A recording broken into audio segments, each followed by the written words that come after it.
What's groovy, y'all? My name is Donya, and this is my story. So when I got saved, I was 8 years old. I'm not really sure what really caused the decision to happen, but I did get saved when I was 8. And I think I kind of played a lot with Christianity growing up. I was kind of just in church, just to be there, because my parents were taking me and I had to go.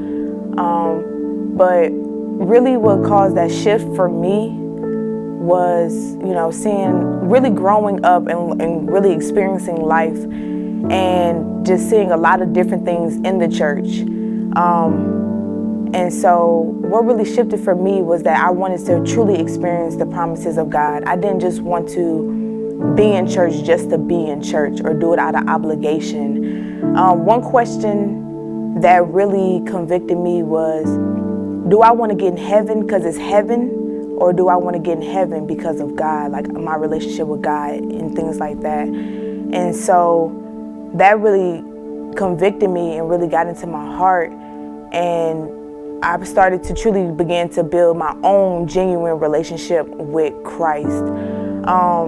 Before, I think, especially being in college, a lot of times I allowed the pressure of the world and what was happening around me to really influence the things that I was doing. And I found myself caught up in doing a lot of worldly things.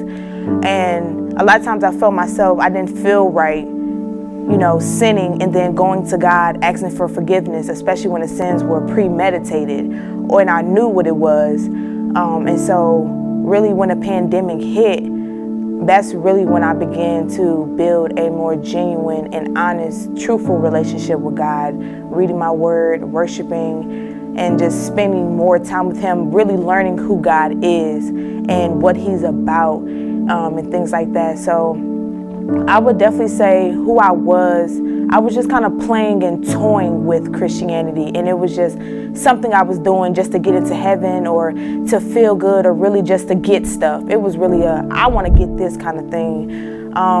But now I just experience so much more peace.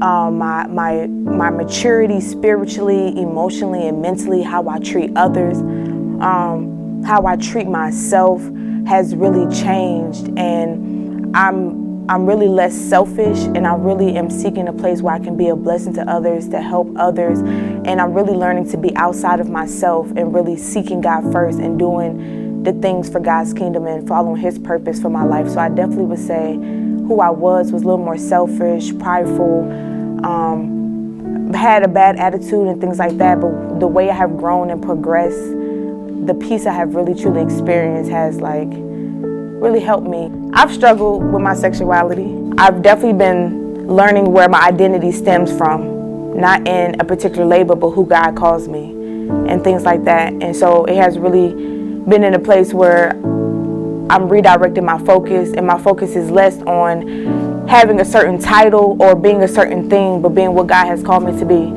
I am an artist. I do make music. I love making music. I've been making music since I was a little girl. It's a passion of mine. I'm really, and also one thing I've really learned is that everybody's walk with Christ is different. And I used to find myself putting pressure on myself to do certain things or be a certain way in a Christian walk. And so I found myself very discouraged because because of how I dressed or the way I acted, or maybe the way people perceived me and things like that. And I wanted to have this certain perception of myself for people to perceive me in a certain way. But I really learned that, God is really dealing with my heart and how I treat people, how I treat myself, how I talk, how I communicate, really how I live. And, that has helped really relieve a lot of the pressure. And I've really found a lot of my behaviors is really, really changing, and I really like that, So I'm really just learning that my relationship with Christ is an everyday thing, and it's going to take time, and that's okay, and that God is a forgiving God. He gives us grace and mercy, And, you know, it's day by day that I'm really just learning and growing. One of my darkest moments, I just went to the park and I just screamed and I cried and I yelled out.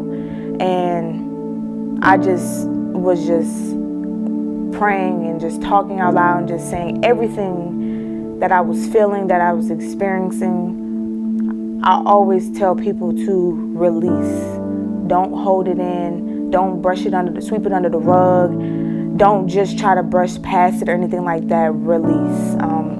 Something that I did with one of my friends that I saw, we took a plate, we wrote everything we were struggling with, that we were dealing with, that was like stressing us out. We wrote it on those plates and we just went to the park and just threw those plates on the ground. And just releasing all of that stuff is just so peaceful and it's just so freeing. So I would just tell anybody to release any way you can, to release. You got to scream, cry, yell, do it all. Just release.